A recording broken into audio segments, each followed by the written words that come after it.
Hey everyone, welcome back. Just got done visiting our third national park on this adventure. 3 so far. This one was called Congaree National Park. Located in South Carolina.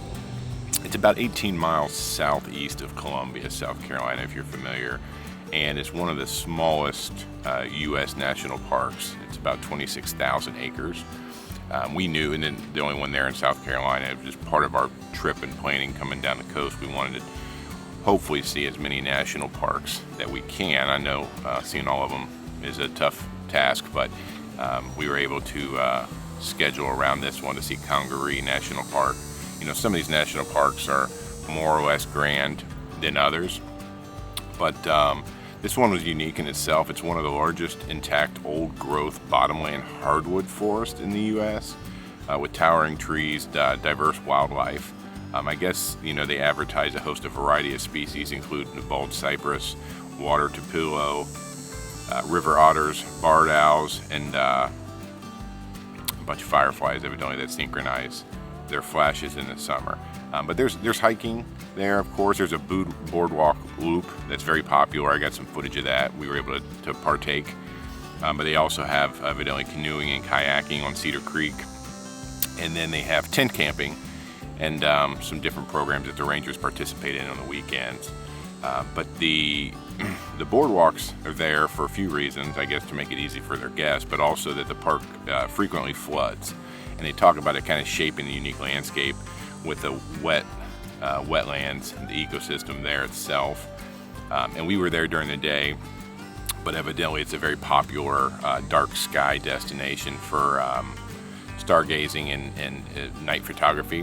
We didn't partake in that, but evidently there's a minimal light pollution that takes place. And this park is interesting. Some of them are like this, some are not, but there's no admission, so it's free to all guests and visitors come into the park. And some of the other things they had, and they talked about, was kind of the Native American history and the remnants of early settler activity at the visitor center, and the old logging roads and so forth, with South Carolina being very heavily forest state, and there's a lot of logging and so forth that goes on. Now, we wanted to stay as near to the national park as we could because there was no RV campground. So I understand, like I said, you could tent camp, and there was a couple places you could hike in and do some minimalist tent camping, but nothing for an RV. So the next closest spot, at least that we saw on the map, is Poinsett State Park Campground in Wedgefield, South Carolina. We chose this. It's located about 14 miles southwest of Sumter, and the funny thing is we picked it. I think my wife booked on the map. If you look at the aerial view, and I might be able to pull this up with an image, it's right next door to the national park, so it looks like it's real close. I think it's like 10 minutes if you start your map service before it starts dissecting the roads in which way you're to take, and you actually have to drive all the way around the park to get to it. So it's nearby, but it's almost like a 50-minute drive to get to the park. Not a big deal, but it's definitely not 10 minutes away. Yeah, located south of Sumter, and this state park's 1,000 acres, and there's sand hills and coastal plains. They talk about some rare plants. There's Spanish moss everywhere, and kind of gives you, it's a mountain in the Midlands kind of a feel, kind of a campground. It's an old campground, old state park, built in 1936 by the Civilian Conservative Corps. I also understand there's 25 miles of hiking and biking trails, popular Palmetto Trail, and bird watching is a pretty big deal, evidently there.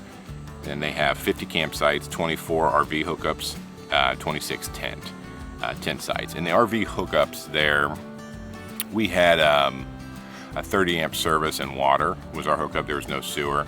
I can't recall if there were any with sewer hookups or not when I was touring. I'll have to look at some of the footage. There may not have been. Of course, they have a dump station that you dump on your way out, or midweek if you get full. But they did have a very weak cell phone service, at least for us. We had Verizon, and the cell coverage was spotty at best. Nothing I think you want to rely on. We were across from a neighbor, and I think he had, I don't want to misspeak here, I thought he said he had T-Mobile and it was very weak as well. But we lucked out. Our site actually backed up into another opening, a large grass opening. I think that was a group camping spot that wasn't occupied. We were in the woods. This site, the whole campground's pretty wooded, as you expect in this part of the state, but we backed up into this open area and we were able to take advantage of wide open Starlink. We had no obstructions essentially, which was great. And we were able to use the Starlink. And I don't know if people know this, but with most modern day cell phones and plans, a lot of them will allow Wi-Fi calling. Yours may be doing this and you don't even know it at home different times. If there's clogged up signal on Verizon or T-Mobile or AT&T or whoever you might have, but you can select Wi-Fi calling to be an option, and what it'll do is if you have a strong Wi-Fi signal, it doesn't care that you don't have a cell phone tower. It'll call and operate just like you do. So for example, this is a great place. We have very little cell phone service, but because our Starlink signal was so strong, you operate as if you had great signal, as well as Wi-Fi connection. So the Starlink is invaluable. We just try to find a spot we can get a little bit of open sky, and this place was nice. So the site, one we had was mostly sand. Some of the sites had gravel. I'm not really sure the rhyme or reason. I talked to another camper and he implied it wasn't an upgraded site or anything, and all the pricing was pretty much the same. Almost as if they are throwing gravel on them when they get a chance. But ours was mostly sand.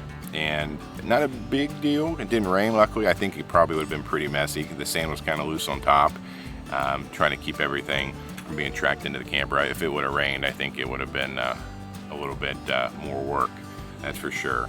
But so there's camp hosts there, and it's a small campground. It's kind of a low-key campground off the beaten path. The camp host actually came over to when we were setting up. There's not a check-in center, right? There's not a registration. There's not a camp store. There's not a nature center, at least as far as we knew, not there in the campground. The camp host comes over and they'll give you your parking tag, as well as they gave us a map for the trails, some of the popular trails that have been there. We didn't get to take advantage of the trails. We weren't there very long. It was a short stop for us, and mainly we were only there to see Congaree National Park, to check it off our national park list. So we didn't get to partake in everything other than kind of hanging out at the campground and walking the sites and some of the back roads and the large open tent areas. There's a lot of places to kind of explore even there without blazing off some of the trails further away. And like I said, not a lot of facilities, but there was a shower house and restrooms just across the street from our site. Nothing special, but they were cleaned daily, and they had hot water and some serious water pressure. One of the showers was standing under, you felt like you're in a car wash. The other one was a little more tame, but overall, even just this being so far out there, there was excellent water pressure. I have a flow meter that I use when hooking up the water to our camper, and we have a regulator to keep it from getting too high, but I have a meter that can tell me the gallons per minute and some other things. And usually they have, I say around 3 gallons per minute is probably the average that I see, some a little less, some a little more, flowing out of these campgrounds and state parks. This one was flowing at 9 gallons per minute, so almost triple. The water pressure was pretty intense. It was good. I don't think you have too much water pressure because we can always tame it down with our flow meter if we're hooked up, but a lot of times when we go camping at these sites that don't have sewer, I just prefer to fill up our fresh tank. Our fresh tank is 59 gallons, and we run it out of there and just use the pump instead of having everything hooked up and sitting outside.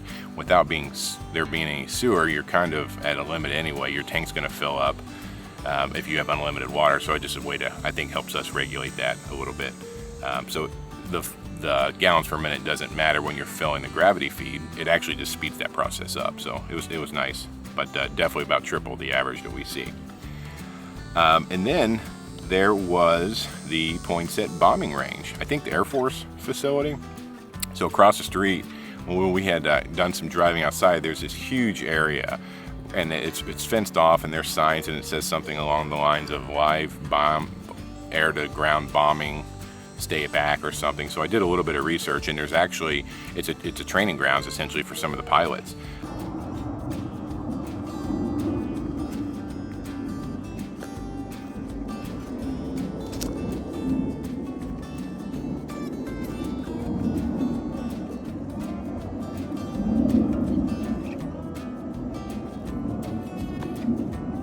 involves tactical exercises, and the website says you could even observe some A-10 jets and hear some of the activities.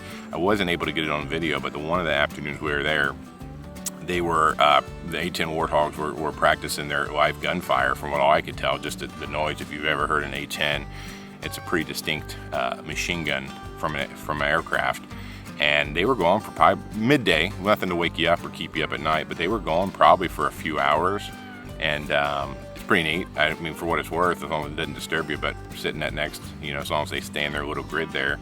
But a bunch of A-10 machine gun practice was going on. I thought it was pretty cool. A-10s, Warthogs, baby. And that's right there. There's so much forest and area right there. There's a national forest, and there's just so much woods in South Carolina. I've been through South Carolina mainly on main highways in the past, but I didn't realize how wooded this state was, and how many forests they actually have. Trees? Everywhere trees? What the hell is this? But so back to why we were there, the Congaree National Park. We knew this was more or less going to be an afternoon visit. This wasn't, I think we expect when we get to some of the huge ones like Yosemite and maybe Glacier and some of those that we hopefully get to see, that's going to be a week-long experience just because of the sheer size and things to do there. But we knew this was going to be an afternoon. Since we were coming through South Carolina, we wanted to see it as the only national park. So the visitor centers, of course, is there at the front. Pretty cool, pretty large building, main parking lot out front. And we even started seeing wildlife before we got in the building. So they have spiders everywhere. That's probably number one. My wife did some research. And was a little freaked out. She is definitely afraid of spiders.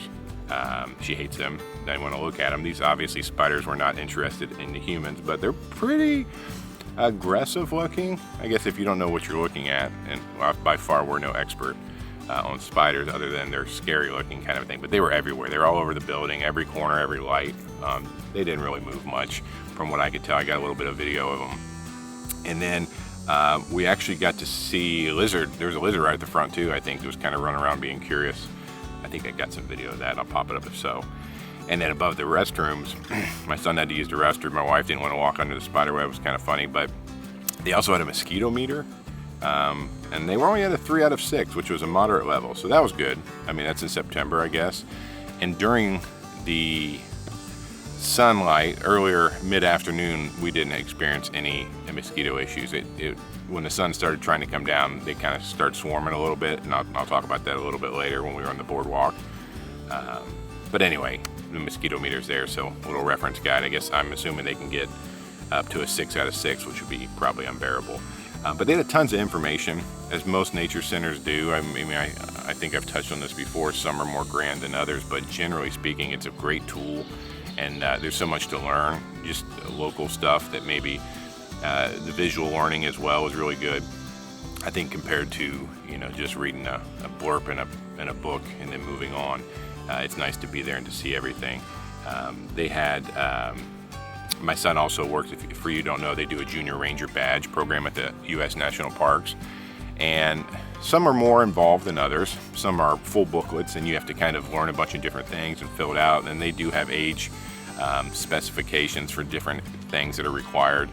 And then some are a lot more formal, where the rangers will swear you in. And I think when we were at the national park up in Cleveland, Ohio, at Cuyahoga, they were really formal about it, which was kind of neat. The rangers really took it serious. And I think others are a little bit more relaxed and easy going. But this one was not too difficult. There was a pamphlet, essentially. And there are some questions and things you have to do, and then there was a scavenger hunt on the boardwalk that probably took the most of the time, but we were going to do the boardwalk anyway. But my son was able to earn his Junior Ranger badge there from Congaree, so he's got all 3 so far. And we jumped on the boardwalk trail, so that was next. So half of it was closed. Right when you jumped on, it looks like it's a full loop, and it said half was closed due to construction. They're replacing the boardwalk in a lot of the sections. Some of it was brand new, you could tell. Some of it's super old and a little tilted or slanted. And then there was the whole missing section that was closed. And I think the full loop, if it wasn't closed, would have been a quicker walk than what we did. So we went down dead-ended essentially, and then turned around and came back. And I think that was a little bit more of a walk. and probably a few miles. Nothing grueling, I would say. It's a boardwalk, right? So you're not in a lot of elevation changes, but it goes forever. I don't know if I've been on a boardwalk this long, and you know, we were all kind of wearing sandals, just taking it easy. My son probably was a little over it. We were trying to hustle back at the end too because the mosquitoes were starting to come out, but we walked all the way to the water. So we passed a few people coming back, and they, you know, we're looking for wildlife. Obviously, you hear woodpeckers in the distance. We saw a bunch of squirrels, kind of ratty-tailed squirrels, a little bit different than the ones in Ohio, but a bunch of squirrels. The trees are massive down here, and I'm sure there's tons of birds and things, but we didn't see a whole lot. We were looking, but we were also trying to keep a pace because we know that sunset was coming. But we worked our way down. We passed a few hikers coming back, said they saw some of the owls down by the water, and then there's one family said they actually saw an alligator, so we were pretty hopeful, and we're kind of hustling to get to the water at that point. Stopped really focusing around with everything else, but there was wildlife, so we didn't see much on the boardwalk, like I said, but when we got to the water, right away there's a little lookout, and the leaves are falling here. I guess with it being fairly dry this time of year, it's pretty early, so the water was peppered with leaves. So you know, we were looking to see what we could see, but it was a little difficult. But right away we saw some turtles. I think 3 or 4 or 5 turtles right from the edge there, which is pretty cool. They had some small fish. The time of day you're able to see down into the water with the sunlight, which made it easy with the camera, and I'll throw some of that up here. And then just when we were about to leave, so we're scanning the whole time, we don't see anything else, we don't see any owls, we don't see any alligators, but just about, we were about to turn around, my wife spotted an alligator swimming towards our way, which was pretty cool. It's not the biggest alligator in the world, I don't think. Definitely bigger than I want to swim with, but not the biggest. And it's the first one we've ever seen in the wild. Of course, we've been to alligator parks in the past, or been to the zoos and so forth, but this is the first wild alligator we saw. You know, you're on a platform. I mean, I guess you could get down in the dirt and get closer to it if you're worried, but you're up in a platform and safe, and it's all kind of fenced in from this viewing area. But we were pretty excited. I got some video I'll keep popping up here. Just slow swimming. It's the only one we saw. I presume there's more with the body of water there, but that's the only one we saw. But overall, you know, I think Congaree National Park, pretty cool. I mean, I think it's worth a stop. It's one of those things, give yourself an afternoon or a day there. I think if you want to tent camp and, you know, go in and spend more time there, that's an option. And there was going to be more hiking that we didn't do, you know, with my son. We stayed on the Boardwalk Trail, or the most popular trail. Not a huge national park, but I think, you know, if you're trying to check off the national parks, this is one you need to hit, and on your way south or through South Carolina. And then Poinsett State Park. So quiet state park, small state park. It was cheap. I want to say it was like $26 per night with electric and water. That's really cheap. Not a whole lot going on, but there was mountain biking trails and some other stuff that was popular that we didn't partake in. So we didn't get to do everything that they had to offer for that $26, but very peaceful, kind of quiet place to stay, and everybody was really nice and easygoing with the camp host and some of the other campers. Everybody was real nice to talk to. But up next, so we head to Hilton Head, South Carolina. Can completely switch our amenities, so the opposite of Poinsett State Park, because we're going to be staying at the Hilton Head National RV Resort. My wife booked it. We usually, for my birthday, we don't usually stay in places like this, and we go more wilderness, but man, is this place nice, and I think you get your money's worth. A little expensive, but for the amenities, it's hard to beat. So I'll be back with that video as soon as I can, and we'll see you then. Thanks.